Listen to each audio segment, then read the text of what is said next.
Bonjour, dans cette vidéo, nous allons configurer le routage statique. Avant de le faire, nous avons quelques petites vérifications à effectuer. Les configurations de base ont déjà été faites dans cette topologie. Ce PC, par exemple, a déjà reçu une adresse IP, un masque de sous-réseau, ainsi qu'une passerelle par défaut. Pareil pour PCB ici, qui a déjà été configuré de base. On peut voir que les deux PC devraient être en mesure de communiquer entre eux via une requête ping. Donc, les deux PC communiquent.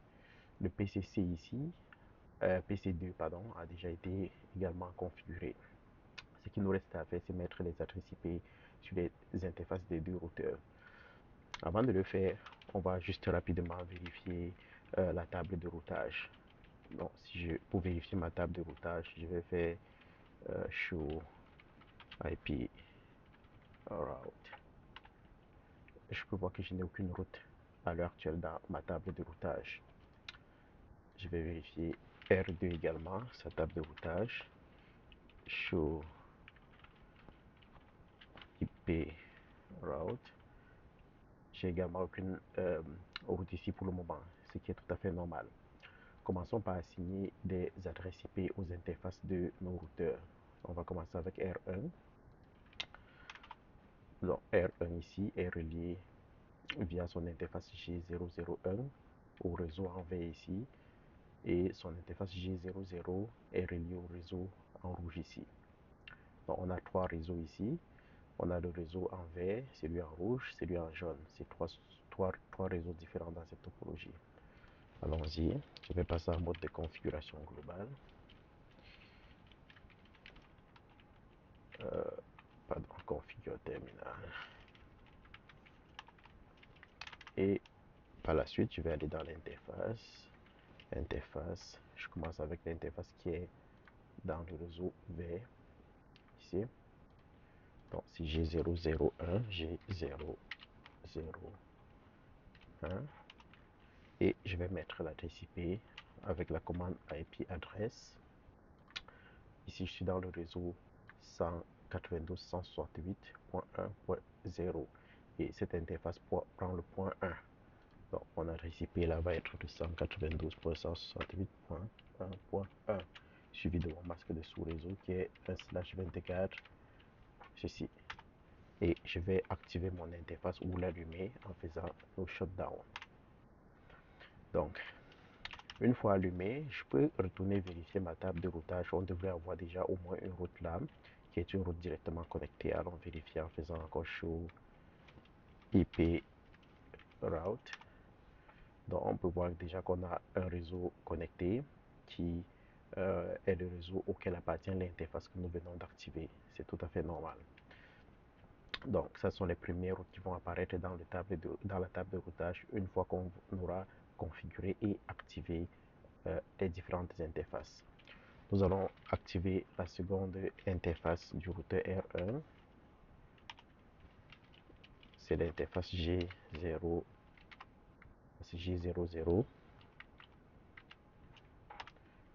Donc, on va mettre l'adresse IP adresse. Ça, c'est le 20.20.20.1. Donc, ça, c'est le réseau qui est dans la couleur rouge ici. Et c'est l'interface .1, tel que vous voyez là. Et le masque de sous-réseau, c'est 255.255.252.5/30. Et je vais activer l'interface. Bon, ça c'est fait.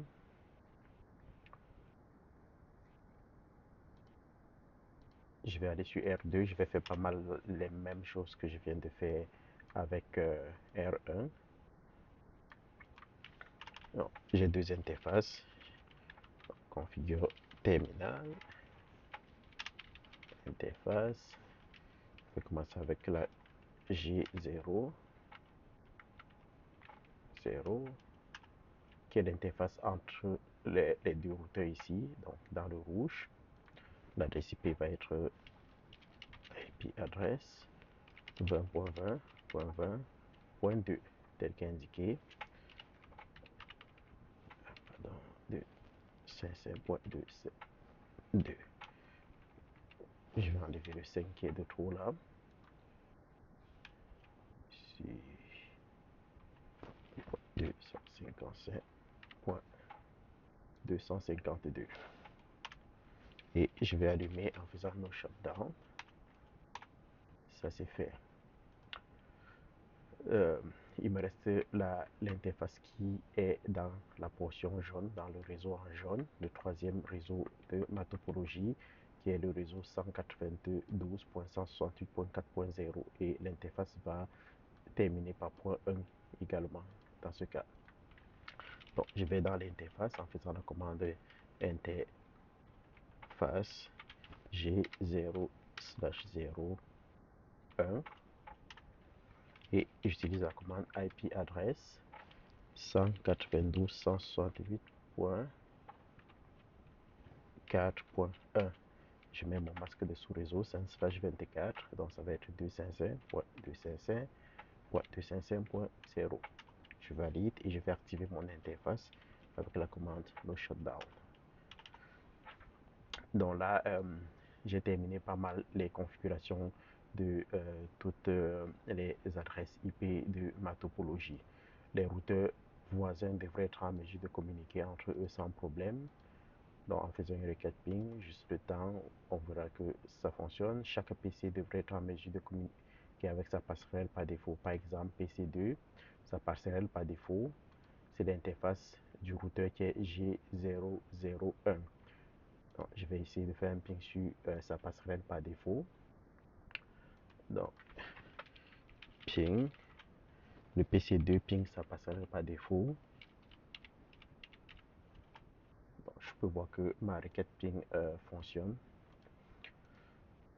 Ok, donc là, les configurations de base sont pas mal complétées. Pour ce qui est du routage, on ne doit pas annoncer les réseaux qui sont directement connectés à chaque routeur. Par exemple, R2 ici, R1 est connecté au réseau en vert et au réseau en rouge. On n'annonce pas ces deux réseaux-là lorsqu'on est sur R1. Non, mais il n'est pas directement connecté au réseau en jaune. On va annoncer le réseau en jaune. Parce que si je regarde ma table de routage ici, vous allez voir que R1, il connaît déjà ces deux réseaux auxquels il est connecté, soit les réseaux en vert et les réseaux en rouge. Vérifions. En faisant show IP route. Si je fais mon show IP route, je vais voir que j'ai un réseau ici qui est directement connecté, qui est le 20.20.20.0/30, qui est ce réseau. Donc, R1 le connaît déjà. J'ai également le réseau 192.168.1.0, qui est ce réseau en vert, directement connecté.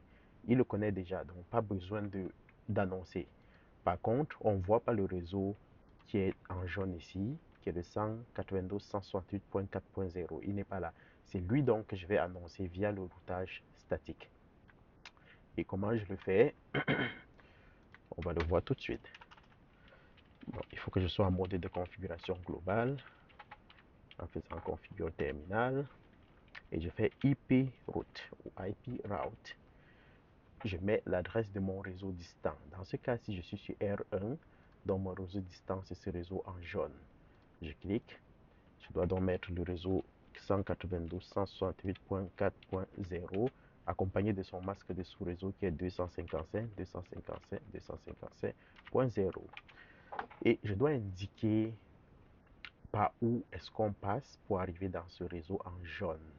Si je suis sur R1 là, je vais passer par R2 comme ceci pour arriver dans le réseau en jaune.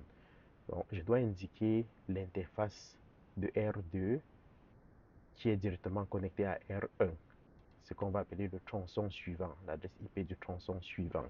Dans ce cas-ci, c'est le 20.20.20.2, comme ceci. Et je valide. Là, j'ai configuré ma route. Pour vérifier si ma route a bien été configurée, je dois retourner vérifier ma table de routage. Si je fais show IP route, et je vais voir que il y a une route avec le symbole S qui veut dire statique, donc une route statique. qui m'indique maintenant le réseau distant qui est en jaune, qui est le 192.168.4.0. Ça veut dire que j'ai configuré ma route statique. Et là, je vois bien que ça passe par l'interface du voisin R2. Dans cette topologie, il faut également configurer une route qui pointe vers le réseau 192.168.1.0. Pourquoi? Lorsque je suis sur R2, tout ce que je connais, c'est le réseau. Tout ce que R2 va connaître ici, ça va être le réseau en jaune et le réseau en rouge. Il ne connaît pas le réseau vert, qui est en vert. On peut vérifier tout simplement en faisant un show IP route. On peut voir que ici, on a un réseau qui est directement connecté, qui est le réseau 20.20.20.0. C'est le réseau de couleur rouge. On a également le réseau 192.168.4.0. C'est le réseau en jaune.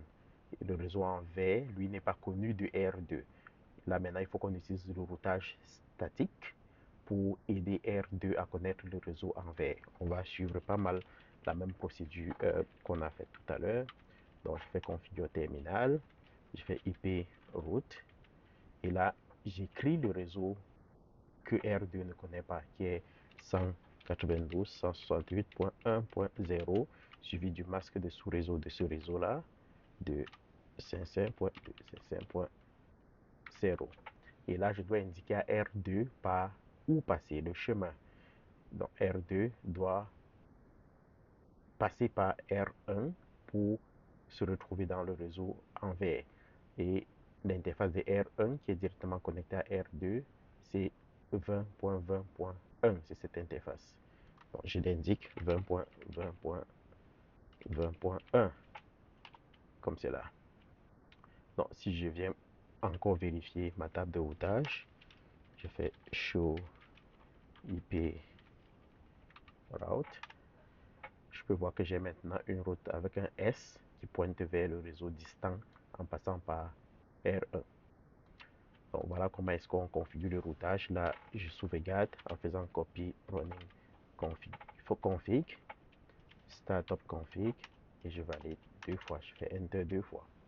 Là, j'ai sauvegardé les configurations sur mon routeur. Je fais la même chose sur R1. Et voilà.